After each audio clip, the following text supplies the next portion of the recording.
15 dias depois da cirurgia, finalmente voltei para casa. Mal havia cruzado o portão, minha nora me recebeu com um olhar gelado e palavras cortantes. Meus pais já se mudaram para cá. É melhor não atrapalhar a tranquilidade deles.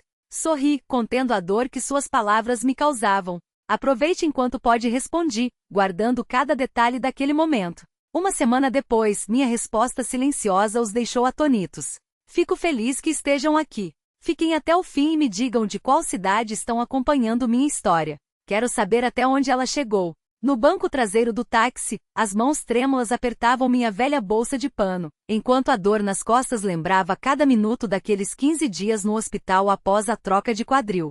O cansaço era profundo, mas o que mais doía era a solidão. Naquele quarto branco e impessoal, sonhava apenas em voltar para o lar que meu marido, William, e eu havíamos construído com tanto esforço. Mas ninguém apareceu para me buscar. Nenhum telefonema, nenhuma palavra de carinho de Matthew, meu filho, ou de Jéssica, minha nora. Assinei a alta sozinha, arrumei minhas coisas e chamei um carro. Talvez estejam ocupados, tentava me convencer. Com certeza estão me esperando em casa. Qual o endereço, senhora? Perguntou o motorista sem nenhum entusiasmo. Rua Magnólia, número 14, respondi, forçando a voz a soar firme. A Casa Branca com o portão verde. Ele apenas assentiu. Pela janela, observava as ruas familiares de Fênix passarem, cada esquina, cada árvore trazendo lembranças vivas. Os dias em que William e eu levávamos Matthew à escola, as tardes sob a roseira do jardim, rindo juntos. William já não estava mais aqui. Restavam apenas Matthew e sua pequena família. Esperava, no mínimo, um abraço, um sorriso. Mas o táxi parou, e o que vi me gelou o sangue. O portão estava entreaberto, algo incomum. Um SUV preto desconhecido ocupava a vaga onde Sofia, minha netinha, deixava sua bicicleta. Um pressentimento ruim me invadiu, mas afastei o pensamento, imaginando que fosse apenas uma visita. Paguei a corrida e desci, cambaleando com a bolsa na mão. A dor da cirurgia ainda latejava, e cada passo era uma batalha. Empurrei o portão, atravessei o jardim e me deparei com a porta de madeira que tantos anos havia me acolhido. Bati levemente e esperei. Quando a porta se abriu, Matthew estava ali, alto com um olhar distante. Seus olhos, outrora cheios de afeto filial, agora pareciam vazios. Sorri fraca, tentando disfarçar a pontada no peito. Estou em casa, Matthew, disse, a voz rouca de exaustão. Ele não se moveu. Nenhum gesto de carinho, nenhum abraço. Você não pode entrar aqui, declarou frio, como se falasse com uma estranha. Fiquei paralisada, como se tivesse levado um tapa. O que você disse? Perguntei, a voz trêmula, torcendo para ter entendido errado. Dei um passo à frente, mas ele bloqueou minha passagem. Foi então que vi Jéssica atrás dele, segurando Sofia nos braços. Seus olhos me examinaram de cima a baixo, como se avaliassem um objeto sem valor. Com a cabeça erguida, gritou para dentro da casa, pai e mãe, venham aqui. Do corredor surgiu Robert Davis, pai de Jéssica, com uma taça de vinho na mão, andando como se fosse o dono do lugar. Atrás dele, Brenda, sua mãe, cruzava os braços com um sorriso torto que me arrepiou. Ainda atordoada, ouvi a voz gelada de Jéssica. A partir de hoje, meus pais moram aqui. É melhor não atrapalhar a vida deles. Você não faz mais parte desta casa. Suas palavras foram como uma faca no peito. Olhei para ela com raiva, mas meu olhar se perdeu além dela no interior da casa. Perto da garagem, caixas de papelão estavam empilhadas. Em cada uma, escrito com caneta preta, lia-se GMV e minhas iniciais, Grace Marie Vaubois. Meus pertences, as memórias que William e eu havíamos acumulado ao longo da vida, jogados fora como lixo. Segurei com força a maçaneta da porta, lutando para não desmoronar. Esta é a minha casa, afirmei, a voz quebrando. Eu e William derramamos suor e lágrimas para construí-la. Vocês não têm esse direito. Brenda avançou, com tom de deboche. Já resolvemos tudo para você. Suas coisas estão aí fora. Não nos incomode mais. Procurei em seus olhos um vestígio de humanidade, mas só encontrei desdém. Matthew, meu filho, o menino que eu havia abraçado nos dias difíceis, cujas mãos eu segurei em momentos de dor, estava ali, impassível, e me empurrou para fora sem uma palavra, sem hesitação. Jéssica completou, impiedosa, não insista. Você não pertence mais a este lugar. Sofia, com apenas 3 anos, começou a chorar alto nos braços da mãe. Seu choro rasgou minha alma. Quis estender os braços, abraçá-la, dizer que a vovó estava ali e nunca a abandonaria. Mas Jéssica a levou para dentro e bateu a porta com força. Matthew me olhou pela última vez, os olhos vazios, antes de se virar. O estrondo da porta ecoou como um selo em meu destino, fechando o que restava do meu mundo. Fiquei paralisada no degrau, enquanto a luz do entardecer iluminava as caixas empilhadas ao lado da garagem. O barulho da porta ainda ressoava em minha mente, martelando o pouco que restava do meu coração. A senhora Peterson, minha vizinha há mais de 20 anos, passou devagar, olhou-me com pena, como se quisesse dizer algo, mas apenas balançou a cabeça e seguiu em frente. Quis chamá-la, perguntar se sabia de algo, mas a garganta se fechou, e nenhuma palavra saiu. Estava sozinha, com minhas memórias jogadas fora como entulho. Arrastei-me até as caixas, ajoelhei-me e com mãos trêmulas abri uma delas. Minhas roupas estavam amassadas, misturadas a molduras de fotos e pequenos objetos. Uma tigela de porcelana, presente de casamento de minha mãe, estava lá com uma lasca na borda. Peguei-a passando os dedos pela rachadura e senti a dor se expandir no peito. Não era apenas um objeto. Era a história de William e eu, os dias e noites construindo uma vida juntos. Apertei a tigela contra o peito enquanto lágrimas escorriam. "Por que, Matthew?" murmurei, mas só o vento respondeu. De repente a porta da frente rangeu. Levantei os olhos com um fio de esperança, imaginando que meu filho tivesse recobrado a razão, que viria me abraçar, pedir desculpas, dizer que tudo não passará de um engano. Mas não. Ele apenas ficou ali sem me olhar, e jogou um maço de papéis aos meus pés. "Este é o documento de procuração. Você mesma assinou", disse, a voz tão fria quanto gelo. "Tudo está dentro da lei. Nem pense em causar problemas." Com mãos trêmulas peguei os papéis, leves no peso, mas pesados como uma pedra no peito. Minha assinatura estava lá nítida, a mesma que eu havia feito centenas de vezes. Mas ao observar melhor, lembrei-me do dia no hospital, antes da cirurgia, quando mal conseguia me sentar. Jéssica havia me entregado aqueles papéis com um sorriso doce, dizendo que eram formulários do seguro para cobrir as despesas. "Assine aqui, mamãe, é só uma formalidade." E eu, confiante, havia assinado. "Tudo ficará bem, mamãe. Eu cuido de tudo." Suas palavras ainda ecoavam na minha memória, doces como mel, enquanto eu olhava para aquele papel que agora me esmagava as mãos. E eu havia acreditado. Assinei sem ler uma linha sequer, porque ela era minha nora, porque eu pensava que era família. Mas ali, em letras frias e impessoais, estava escrito: procuração concedendo todos os bens e finanças a Matthew Villa-Lobos e Jéssica Davis. A casa na rua Magnólia. Cada centavo que William e eu havíamos economizado ao longo de uma vida inteira de trabalho, tudo que havíamos construído com suor e amor, agora pertencia a eles. Levantei os olhos e vi Robert encostado na porta, os ombros erguidos em um gesto de indiferença, como se tudo aquilo fosse a coisa mais natural do mundo. "Vê? Tudo legal", disse ele, com aquele tom untuoso de vendedor de segunda mão. "Você não tem mais nada a ver com essa casa." Atrás dele, Brenda, a mãe de Jéssica, balançava a cabeça com um ar de falsa piedade. Mas seus olhos, gelados, cheios de desprezo, revelavam a verdade. Não havia compaixão ali. Só o prazer cruel de ver uma velha frágil, traída pelo próprio filho, ser humilhada sem poder reagir. Tentei me firmar, mas minha voz tremia quando perguntei: "E minhas economias? Sem dinheiro, como vou sobreviver?" Olhei diretamente para Matthew, esperando, rogando, que ao menos ele dissesse algo, que defendesse sua própria mãe. Mas meu filho apenas baixou a cabeça, mudo como uma sombra.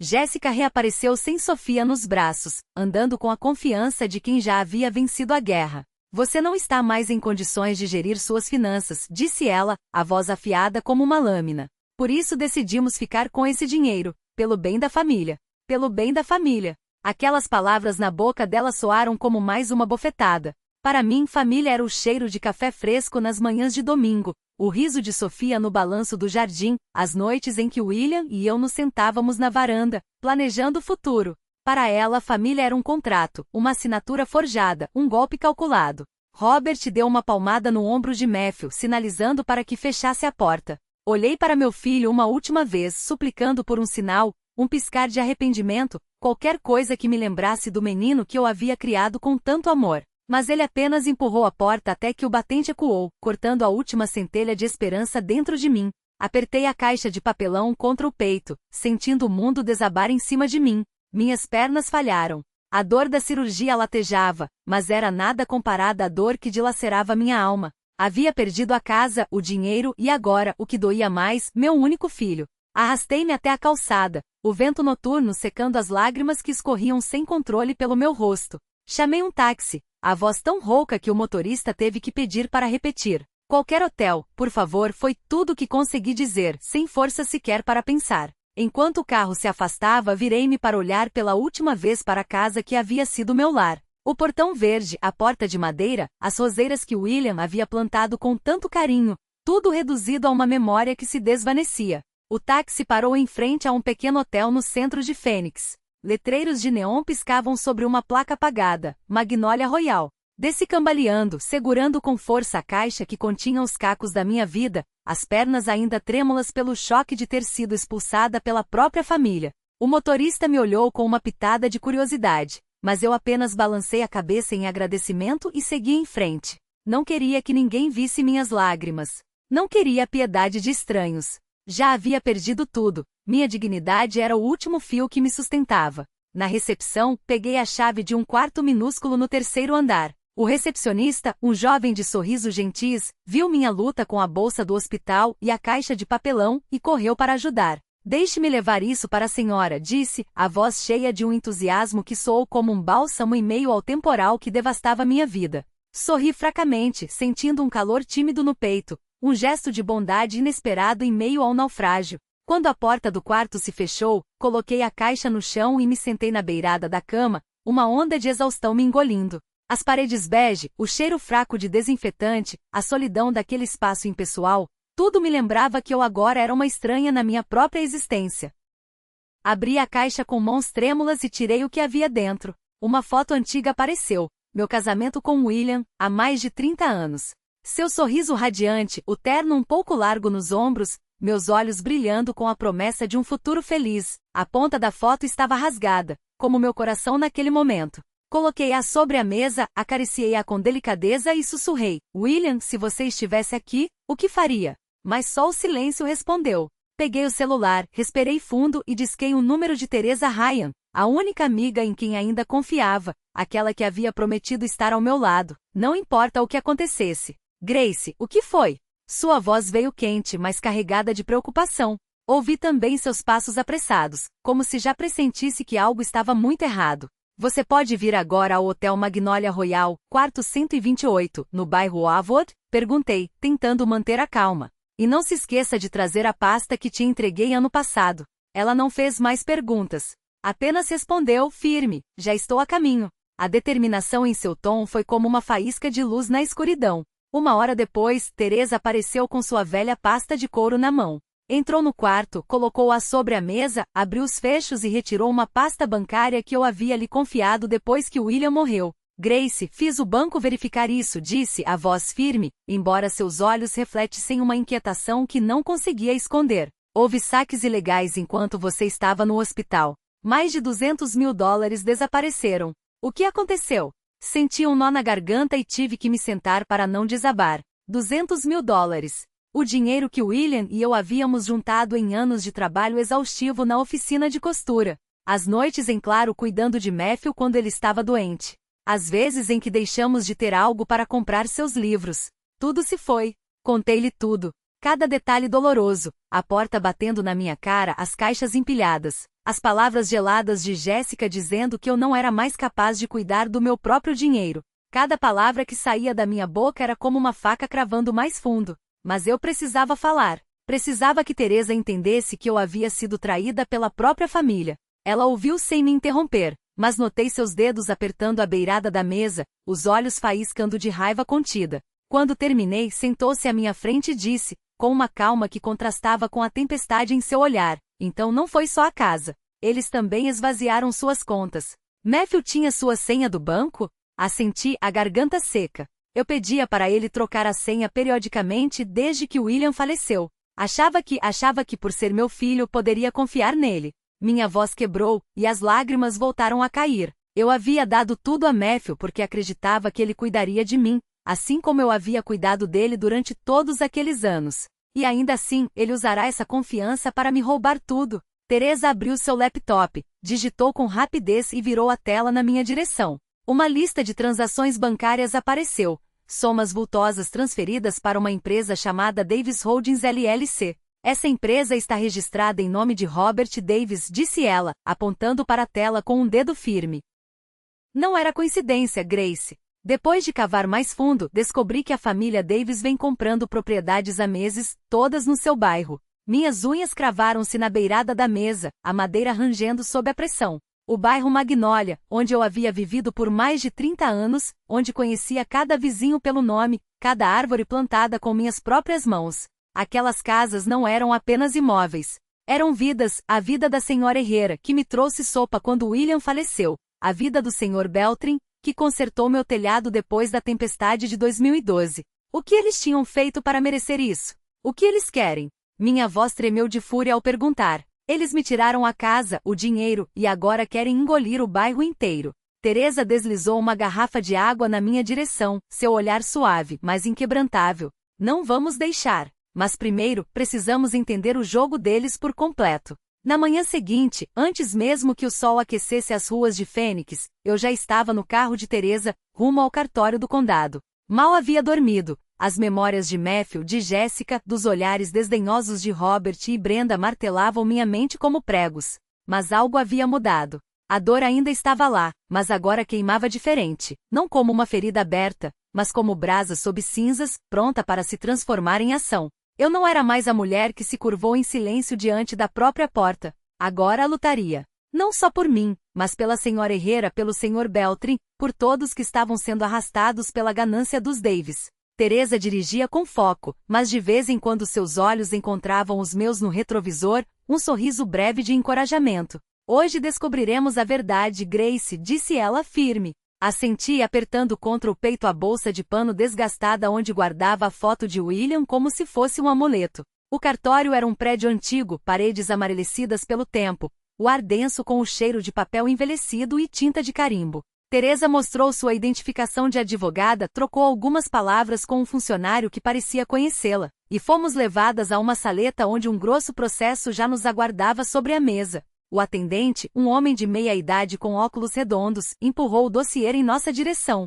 Todas as transações imobiliárias no bairro Magnolia nos últimos 12 meses, anunciou o monótono. Abri o processo. Meus dedos tremiam ao virar as páginas. Contratos de venda se sucediam, um após outro, todos com o mesmo comprador, Davis Holdings LLC. Parei bruscamente quando vi a assinatura trêmula da senhora Herrera. Lembrei-me de seus olhos úmidos no dia em que me expulsaram de casa, quando ela murmurou, envergonhada, que logo teria que se mudar. Eles a enganaram, disse a voz quebrada. A senhora Herrera jamais venderia sua casa se soubesse a verdade. Teresa bateu os dedos na mesa, o olhar afiado como uma lâmina. Fiz uma pesquisa ontem à noite, revelou. Parece que estão comprando tudo porque esperam que a prefeitura aprove um novo plano de desenvolvimento urbano. Se passar, o valor dessas terras vai multiplicar por 10. Suas palavras caíram sobre mim como um raio rasgando a névoa. Não era só a minha casa. Era um esquema muito maior, uma teia armada para engolir o Magnolia inteiro. Fechei a mão com força, as unhas cravando-se na palma. Então temos que impedi-los, respondi, com uma firmeza que nem eu mesma esperava. Antes que tornem tudo legal. No caminho de volta, o telefone de Teresa tocou. Ela atendeu com um tom sério. George, alguma novidade? Do outro lado, a voz apressada de George Miller, um funcionário da Secretaria de Desenvolvimento Urbano de Fênix, antigo colega de faculdade de Teresa, confirmou o pior. A Davis Holdings protocolou um pedido de licença para construir um shopping center. O processo está em análise. Se aprovado, eles terão controle total das terras. Teresa franziu a testa e me olhou. Obrigado, George. Mantém contato. Desligou e virou-se para mim. Se essa licença passar, Grace, você perde qualquer chance de recuperar algo. Suas palavras foram como um balde de água gelada. Achava que estava preparada para a verdade, mas a ideia de perder a casa para sempre apertou meu peito como um torno. Aquela casa não era apenas tijolos e telhado. Era o santuário das minhas memórias com William, dos risos de Matthew criança no Jardim das Rosas, dos jantares de domingo à luz do pôr do sol. Não podia deixar que a tirassem de mim. O que fazemos então? Perguntei, a voz trêmula, mas os olhos secos. Não havia mais espaço para lágrimas. Só para ação. À tarde, sentadas em uma cafeteria lotada no centro de Fênix, o cheiro de café recém-torrado e o burburinho das conversas se misturavam ao peso do que estávamos prestes a enfrentar. Teresa abriu seu laptop e exibiu uma árvore genealógica da família Davis, apontando cada nome com precisão cirúrgica. Jéssica é quem está puxando os fios, revelou. Formada em economia, trabalhou em uma grande incorporadora antes de se casar com Matthew. Robert e Brenda são só fachada. Aparecem nos documentos, mas é ela quem arquitetou tudo. Fiquei em silêncio, a imagem de Jéssica queimando minha retina. Lembrei-me dela na minha porta, com Sofia no colo, me expulsando sem pestanejar, sem um pingo de remorso. Lembrei-me dela no hospital, sorrindo enquanto deslizava papéis na minha frente. É só um pedido de seguro, Grace. Assine aqui. Eu, fraca demais para ler, confiei nela. E agora entendia. Tinha sido uma armadilha planejada há meses. Ela me traiu, disse, a garganta apertada. Tratei-a como uma filha. Teresa pousou a mão no meu ombro, o olhar ao mesmo tempo gentil e implacável. Se você concordar, posso entrar em contato com o agente Collins, do FBI. Conheço-o de um caso anterior. É confiável. E desconfio que o plano deles vai muito além da sua casa. Fechei os olhos por um segundo, sentindo uma chama acender no peito. Quero tudo de volta, respondi sem hesitar. A casa, os bens e justiça para os meus vizinhos. Não vou deixar que machuquem mais ninguém. Teresa sorriu, orgulhosa. Então vamos começar. Naquela noite, no quarto de hotel que já não me parecia tão estranho, sentei-me à mesa, abri um caderno velho e comecei a anotar cada detalhe que me vinha à mente. As conversas de Matthew e Jéssica sobre oportunidades, os olhares furtivos de Jéssica quando perguntava sobre minhas contas, as visitas de Robert e Brenda com seu ar de superioridade. Lembrei-me de uma noite meses atrás, quando Jéssica estava à mesa da sala de jantar, digitando no celular, sussurrando com Matthew sobre um negócio que mudaria tudo. Na época achei que fosse trabalho. Hoje sabia. Era o momento em que começaram a tecer a armadilha para mim. Quando terminei, fechei o caderno e tirei a foto de William da bolsa. Acendi uma vela pequena e a coloquei ao lado do retrato. A chama tremeluzente iluminou seu rosto bondoso, como se ele estivesse ali me observando, me dando força. Se você pode me ouvir, sussurrei, as lágrimas escorrendo sem controle, me dê coragem. Lembrei-me das palavras que ele repetia quando ainda estava vivo. Grace, você é mais forte do que imagina. Nunca deixe que quebrem você. Apertei os punhos. Respirei fundo. E pela primeira vez em muito tempo senti algo além da dor. Senti raiva. E a raiva, eu sabia, era o combustível de que precisava para lutar. O meio da sala, rodeada por agentes com os olhos arregalados e o corpo tenso como uma corda prestes a arrebentar. Seus lábios tremiam e por um instante vi nele o menino que eu costumava abraçar quando tinha pesadelos. Não o jovem que havia se perdido nas garras daqueles monstros. Mãe? Sua voz quebrou, frágil como vidro. O que está acontecendo? Não respondi. Não conseguia. A dor no peito era tão intensa que me faltava ar. Queria correr até ele, envolvê-lo nos braços e prometer que tudo ficaria bem, mas algo me segurou. Algo mais profundo do que o medo ou a raiva. Era a dúvida. Será que ele sabia? Será que enquanto eu chorava sozinha no hospital, enquanto lutava para me reerguer, meu próprio filho estava ali sentando à mesa com eles, assinando papéis que destruiriam minha vida? A ideia me queimava por dentro como ácido. Robert, mesmo algemado, não perdeu a arrogância. Virou-se para Matthew com um sorrisinho torcido, como se ainda tivesse poder sobre ele.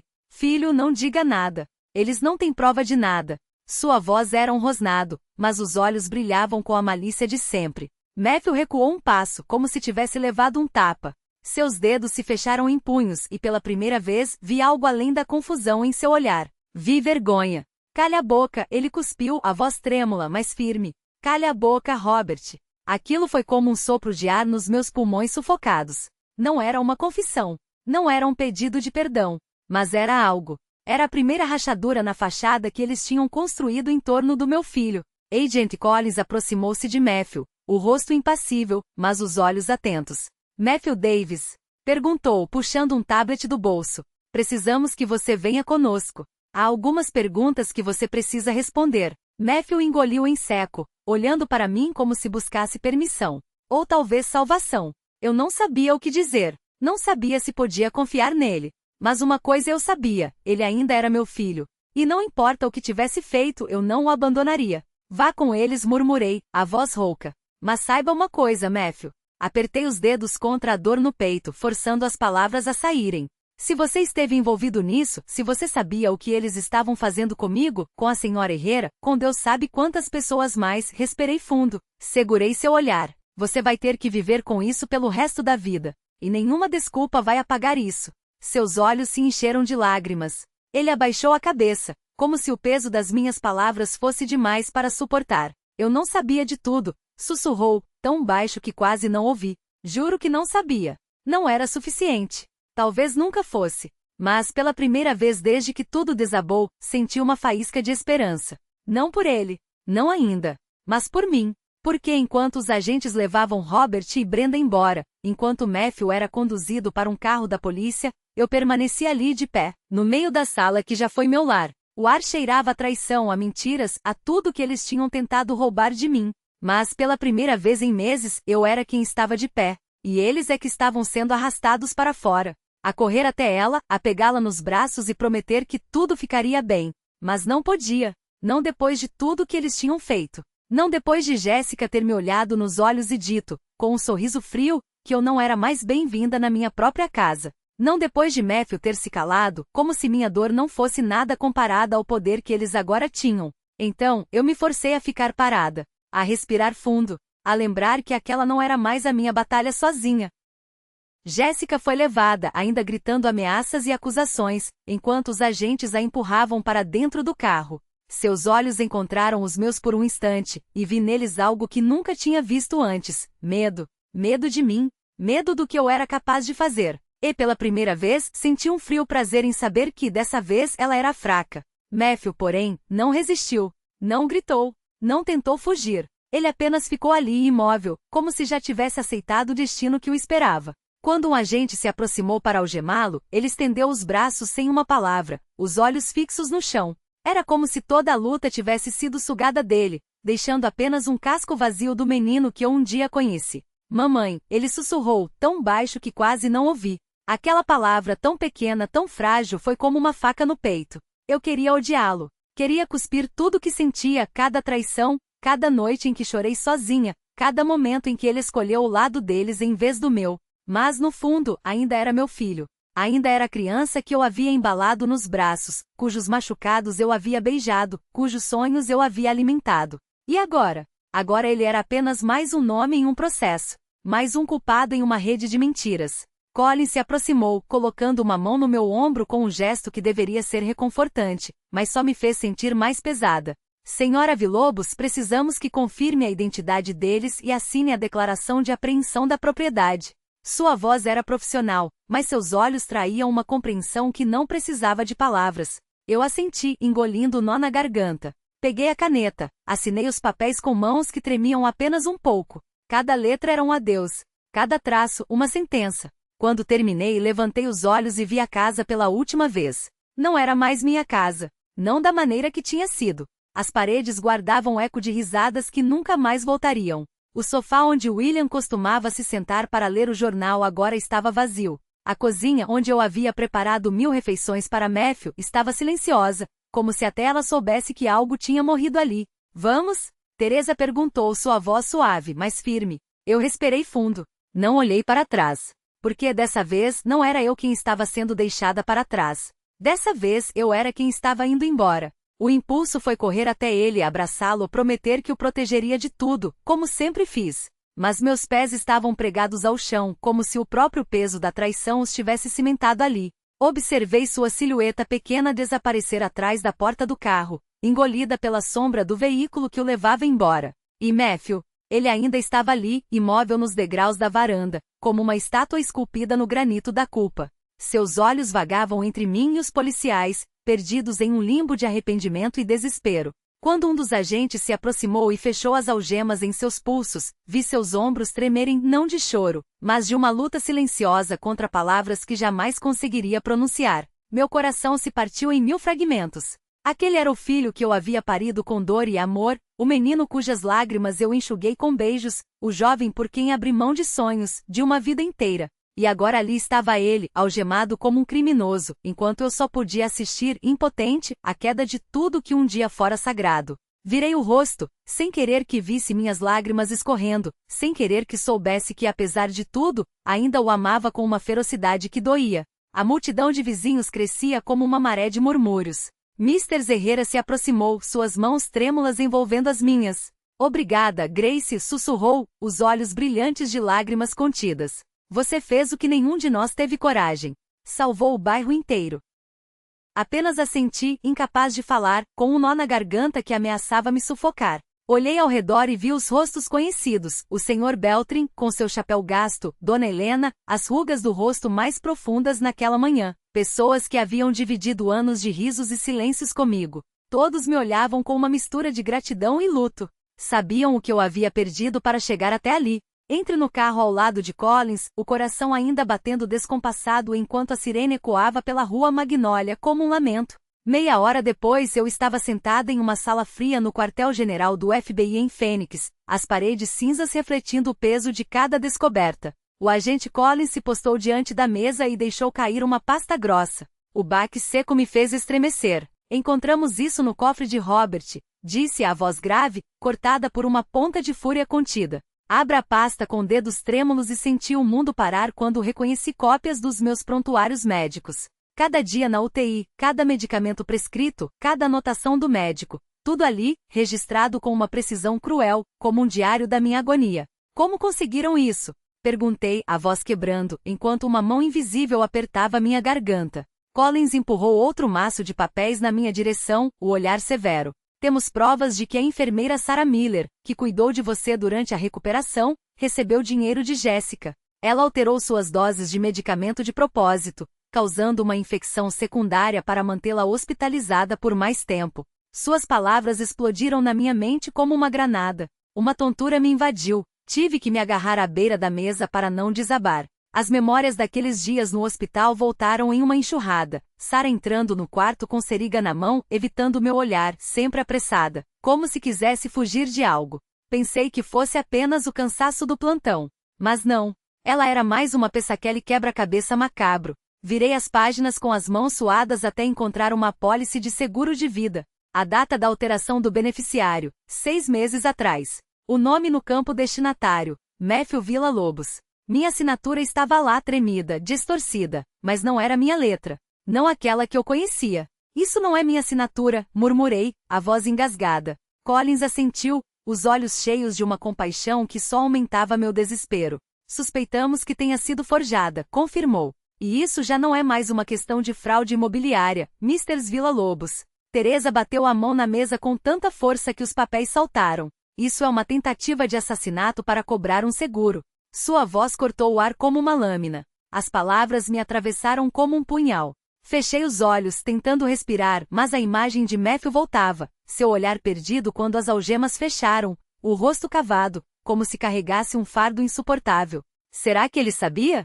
Será que meu próprio filho, aquele por quem eu viverá, por quem eu quase morri, estava envolvido nessa teia de horror? Collins cruzou os braços, a voz firme, mas carregada de gravidade. Abriremos um novo processo criminal. Matthew também será investigado. Fiquei paralisada, sentindo o chão se abrir sob meus pés. Matthew, o menino que chorava nos meus braços quando apanhava na escola. O adolescente que ria até não poder mais quando eu queimava o bolo de aniversário. Agora, ele era um suspeito. Um nome em um processo. Uma sombra do que um dia fora. Quis gritar. Quis correr até ele, sacudi-lo, exigir respostas. Mas só consegui enterrei o rosto nas mãos, enquanto lágrimas silenciosas molhavam meus dedos. Foi quando um policial entrou apressado, a voz urgente. Acabamos de prender Sarah Miller no hospital. Está sendo interrogada. Collins olhou para mim, os olhos sérios. O que você nos deu, as gravações, os documentos, nos aproximou da verdade. Mas precisa se preparar, Mr. Villa-Lobos. Essa espiral de crimes vai mais fundo do que imaginamos. Assenti, embora por dentro estivesse afundando em um abismo sem fim. Cada revelação era uma facada nova. Não sabia quantas ainda aguentaria. Teresa pousou a mão no meu ombro, a voz firme, mas quente como um abraço. Grace, eles queriam fazer de você uma vítima calada. Mas agora é você quem os desmascarou. Ergui os olhos e vi em seu olhar uma convicção que não deixava espaço para dúvidas. Tinham tentado me empurrar para a escuridão. Mas eu não ficaria em silêncio. Enxuguei as lágrimas, respirei fundo. Farei o que for preciso, disse, a voz rouca mas inquebrantável. Eles vão pagar por isso. No trajeto de volta no carro de Teresa, olhava pela janela sem realmente ver as ruas de Fênix passando. Na minha mente os dias no hospital giravam como um redemoinho. A fraqueza que me impedia até de sentar na cama, Jéssica entrando com flores e um sorriso falso, sussurrando palavras de conforto enquanto tecia uma armadilha às minhas costas. Sarah com aquele olhar fugidio toda vez que aplicava uma injeção. Tudo havia sido calculado, cada dose, cada dia a mais naquele leito, cada assinatura forjada, para roubar não só meus bens, mas talvez a minha própria vida. Alguns dias depois do cerco à casa, o telefone vibrou no quarto do hotel. A voz de Teresa veio séria, mas clara. Grace. Matthew foi colocado em prisão preventiva. Ele quer vê-la. As palavras apertaram meu peito como um torno.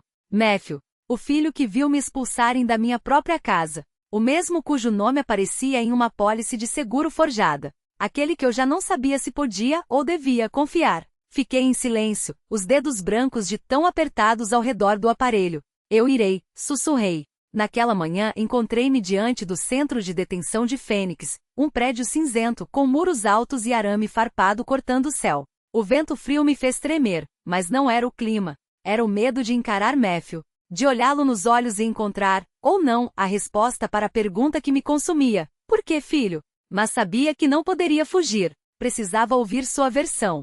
Precisava da verdade, por mais que doesse. A porta de metal rangeu com um som agudo que ecoou pelo corredor vazio. Matthew estava sentado à mesa, a cabeça baixa, as mãos algemadas no colo. O uniforme de preso o fazia parecer menor, frágil, tão diferente do homem alto que havia fechado a porta na minha cara, tão diferente do menino que um dia foi meu mundo. Sentei-me à sua frente, separada apenas por uma mesa de madeira gasta, cujas marcas do tempo pareciam contar histórias de outras confissões, outras lágrimas. O silêncio no ar era denso, quebrado apenas pelo zumbido monótono do ventilador de teto, como se cada giro das pás medisse o peso de cada segundo. Olhei para ele. Esperava. Dentro de mim, uma tempestade se formava, raiva, dor e no meio do caos, uma centelha minúscula de esperança, a esperança de que em algum lugar daquele homem quebrado, ainda restasse um pedaço do filho que eu havia amado mais que a minha própria vida. Matthew levantou os olhos. Estavam vermelhos e inchados. Sua voz saiu trêmula, como se cada palavra custasse um pedaço de sua alma. Mãe, eu estraguei tudo. Perdoa-me. As palavras caíram entre nós como uma lâmina afiada, cravando-se no meu peito. Quis gritar, quis exigir respostas, sacudir aquela mesa até que ele me dissesse por quê, até que o mundo fizesse sentido novamente. Mas permaneci em silêncio, os dedos apertando a borda da madeira, esperando que ele continuasse. Ele baixou a cabeça, as algemas tilintando levemente enquanto suas mãos tremiam. Estou endividado, mãe. A voz quebrou. Errei feio no investimento imobiliário. Perdi tudo. E então, o Robert descobriu. Fez uma pausa, engolindo em seco. Eles prometeram me tirar dessa condição. Bastava que eu ficasse do lado deles. Ouvi cada palavra como se fossem fragmentos de um quebra-cabeça que eu havia tentado montar em noites sem dormir, com lágrimas escorrendo pelo travesseiro. Matthew continuou, a voz embargada, contando como Jessica e Robert o haviam manipulado, como aproveitaram sua desesperação para arrastá-lo para o abismo deles. Eles disseram, é só assinar uma procuração, e tudo vai se resolver, repetiu, os olhos fixos na mesa, como se enxergasse ali o próprio erro estampado. Eu nunca imaginei que iam te machucar. Só queria, sua voz falhou. Só queria salvar minha família. Família. A palavra ecoou dentro de mim como um tiro. Que família, Matthew? A família que ele mencionava era Jessica. Sofia. Ou seria eu com a mãe que havia se desfeito em sacrifícios por ele, que havia segurredo suas mãos pequenas quando aprendia a andar, que havia ficado acordada até o amanhecer quando a febre não baixava. Quis perguntar. Quis esmagar aquela mesa contra seu peito e exigir que olhasse nos meus olhos. Mas ele continuou, a voz se partindo em pedaços. Eu nunca quis que você morresse. Não sabia nada sobre a enfermeira, sobre o seguro de vida. Eles disseram que iam resolver tudo, que eu só precisava confiar. Se eu soubesse que iam tão longe, sua cabeça caiu sobre a mesa, os ombros sacudidos por soluços. As lágrimas molharam a madeira, como se até o objeto inanimado sentisse o peso de seu arrependimento. Suas palavras me dilaceravam. Uma parte de mim queria acreditar. Queria abraçar a ideia de que ele também fora vítima dos Davises, que sua culpa era apenas a de um homem desesperado, não a de um filho que traíra sua própria mãe. Mas a ferida da traição ainda sangrava, aberta e latejante. Lembrei-me do seu olhar gelado quando fechou a porta na minha cara. Do silêncio covarde quando Jéssica me expulsou de casa. Aqueles pedidos de perdão poderiam apagar tudo o que eu havia perdido? O amor, a confiança, os anos roubados? Uma batida suave no vidro interrompeu meus pensamentos. O agente Collins apareceu do lado de fora, fazendo um sinal discreto. 5 minutos. Olhei para Matthew, que levantou a cabeça devagar, os olhos vermelhos de remorso. Abri minha bolsa e tirei um envelope amarelecido selado com cuidado, algo que guardava desde a morte de William. Empurrei-o na direção dele pela mesa. Leia. Minha voz saiu firme, apesar do nó na garganta. Seu pai escreveu isso antes de morrer. Ele sempre acreditou que você faria a coisa certa. Matthew, com dedos trêmulos, abriu o envelope e retirou a folha de papel, já desgastada pelo tempo. Eu conhecia cada linha de cor. Havia relido aquelas palavras centenas de vezes, como se elas pudessem me trazer William de volta. Matthew, meu querido filho, sei que você tem um bom coração, mesmo quando se perde no caminho. A vida não é fácil, mas sempre terá sua mãe que te ama mais do que qualquer coisa, não importa o que aconteça. Lembre-se, a família é o lugar para onde voltamos, o lugar do perdão e do amor. Confio que você sempre escolherá fazer o que é certo, porque é filho dela e meu. Seja forte. Não deixe que a ganância ou o medo nublem seu julgamento. Estarei sempre com você, mesmo quando não estiver mais aqui. Matthew leu, e as lágrimas começaram a cair sobre o papel, borrando a tinta de William. Sua voz quebrou, os ombros tremeram como se aquela carta tivesse acendido algo dentro dele, algo que ele havia enterrado há muito tempo. Quando levantou os olhos, encontrou os meus, cheios de um arrependimento tão profundo que doía só de ver. Vou confessar tudo. As palavras saíram em fragmentos. Vou assumir a prisão. Pagarei por meus erros. Só peço, engoliu em seco, que um dia você possa me perdoar. Aquilo foi como uma facada final, não para me ferir, mas para abrir uma ferida que precisava sarar. Olhei para ele e vi, no homem quebrado à minha frente, a sombra do menino que corria atrás de mim no jardim, que se atirava nos meus braços chorando quando caía e ralava o joelho. Mas também vi o homem que escolhera ao lado de Jéssica, que permitirá que me jogassem fora como lixo. Levantei-me sem responder, apenas com um leve aceno de cabeça. Não sabia se algum dia conseguiria perdoar, mas queria que ele soubesse que, apesar de tudo, ainda ouvia meu filho, mesmo tendo tomado o caminho errado. Matthew me observou enquanto os policiais o levavam, os olhos carregados de um pesar que parecia pesado demais para qualquer homem carregar. A porta de metal rangeu ao se fechar, e aquele som ecoou como um ponto final em nosso encontro. Um mês depois daqueles minutos que mudaram tudo, sentava-me no tribunal de Fênix, os dedos cravados na beirada do banco de madeira, os olhos fixos no juiz enquanto ele lia a sentença. A luz que entrava pela janela destacava partículas de poeira dançando no ar, como se até o ambiente contivesse a respiração, à espera do veredicto. Jessica Davis. A voz do juiz ressoou, firme e solene. 20 anos de prisão por fraude, conspiração para roubo de propriedade e tentativa de homicídio. Fechei os olhos. Era como se uma pedra imensa tivesse sido retirada do meu peito. O juiz continuou, implacável. Robert Davis. 18 anos por chefiar a quadrilha de fraudes. Brenda Davis. 15 anos por cumplicidade. E então Sarah Miller, a enfermeira que tentará me envenenar com aquela injeção letal, 8 anos por práticas médicas ilegais. Quando pronunciaram o nome de Matthew, meu coração afundou. Matthew Villalobos. O juiz fez uma pausa. 3 a 5 anos de prisão, com redução de pena por colaboração como testemunha contra a família Davis. Baixei a cabeça. As lágrimas caíram sem som. Meu filho, o filho que eu havia amado com cada fibra do meu ser. Agora teria que pagar pelo que fez. Mas, no fundo, havia um alívio amargo. Ele escolhera a verdade. Tardia, dolorosa, mas ainda assim a verdade. Tinha se posto ao lado da justiça, mesmo que isso custasse sua liberdade. Quando o julgamento terminou, levantei-me e saí da sala, sentindo que um capítulo doloroso da minha vida se fechava, embora a cicatriz permanecesse aberta. Semanas depois, quando as investigações foram encerradas e a poeira baixou, voltei para a casa da rua Magnólia. A porta de madeira antiga havia sido pintada de um marrom quente, exatamente como William gostava. Empurrei-a e entrei, recebida pelo perfume suave das rosas do jardim, como um abraço tímido do passado. A casa era a mesma, mas já não era mais lar. As paredes que guardavam as risadas de Matthew criança, as noites em que William lia o jornal à mesa da cozinha, agora eram apenas testemunhas mudas de memórias que não voltariam. Fiquei parada na sala, respirei fundo, contendo as lágrimas. Aquela casa era minha. Eu a havia recuperado. Mas o preço havia sido alto demais. Teresa apareceu uma manhã com uma caixa de pregos e um martelo.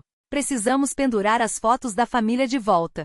Seu sorriso era suave, mas determinado. Assenti. Juntas, abrimos a caixa de papelão que eu havia trazido do hotel. Uma foto de Matthew aos 5 anos, abraçado em mim no parque, o sorriso radiante iluminando o rosto. Outra do meu casamento com William, seus olhos cheios de ternura enquanto me olhava como se eu fosse a única coisa que importava no mundo. A cada martelada, a cada prego cravado na parede, sentia que reconstruía não só a casa, mas pedaços de mim mesma. Uma tarde, ouvi batidas na porta. Do lado de fora, estavam a senhora Herrera e a família Beltron, com uma bandeja de cinnamon rolls caseiros.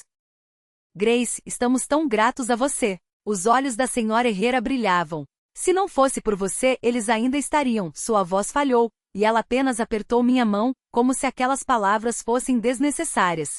Eu sabia. Sabia o que eles haviam perdido. Sabia o que todos nós havíamos perdido. Mas pela primeira vez em muito tempo, senti que talvez ainda houvesse espaço para algo novo nascer daquelas cinzas. Sem você, este bairro teria se perdido para sempre. O Sr. Beltrán apertou a mão da esposa com força e com a voz grave e cheia de emoção, completou. Você nos devolveu a esperança, Grace. Você é nossa heroína. Um calor inesperado invadiu meu peito, como se o sol de inverno tivesse decidido brilhar só para mim. Só fiz o que qualquer pessoa decente faria, respondi, convidando-os a entrar. Sentamo-nos à mesa e pelas primeiras vezes em anos, as risadas e as histórias do bairro voltaram a ecoar entre aquelas paredes, como nos tempos em que William ainda estava aqui. Poucos dias depois, uma batida na porta me surpreendeu. Era Helena Gibson, a nova vizinha, com um sorriso contagiante. Senhora Grace, estou organizando uma leitura na universidade neste final de semana, disse, os olhos brilhando de entusiasmo. Acho que o senhoria gostaria. Hesitei. A ideia de sair, de me expor, ainda me deixava tensa. Mas havia algo naqueles olhos sinceros que me fez assentir. Está bem. Vou. Foi o primeiro passo fora da minha própria prisão. E para minha surpresa, cada conversa com estranhos, cada risada compartilhada, cada olhada de cumplicidade me faziam sentir viva de uma maneira que havia esquecido.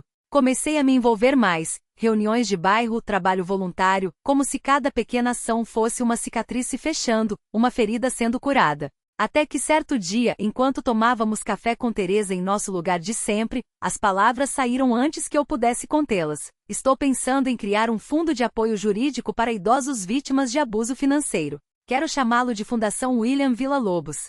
Minha voz tremia, mas a ideia ardia dentro de mim. Para que ninguém precise lutar sozinho.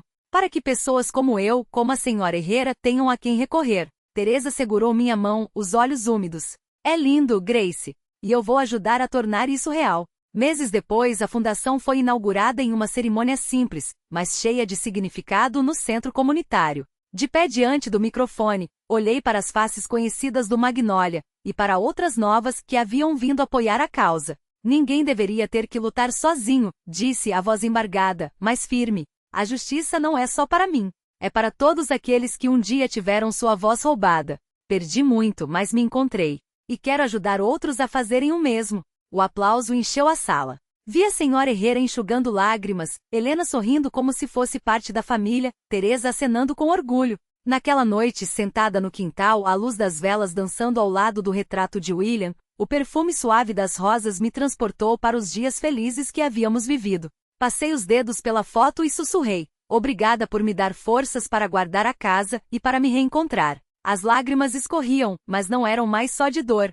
Eram de alívio, de esperança, da certeza de que eu havia feito a coisa certa. De que havia sobrevivido à tempestade e saído mais forte. E naquele instante soube que de algum lugar, ele sorria para mim. Esta história é fictícia, mas inspirada em fatos reais. Nomes e locais foram alterados para preservar a identidade dos envolvidos. Não contamos isso para julgar, mas para que alguém pare, reflita e escute. Quantas mães, quantos idosos sofrem em silêncio entre as quatro paredes que deveriam ser seu refúgio? Fico pensando. Se fosse você no meu lugar, o que faria? Ficaria calado para manter as aparências? Ou teria coragem de enfrentar tudo para recuperar sua voz? Quero saber sua opinião, porque cada história é uma vela que pode iluminar o caminho de outra pessoa. Deus abençoa os corajosos, e eu acredito de todo o coração que a bravura nos leva a dias melhores. Enquanto isso, deixo aqui no final duas das histórias mais queridas deste canal. Tenho certeza de que vão tocar você. Obrigada por ficar até o fim. Sua presença faz toda a diferença.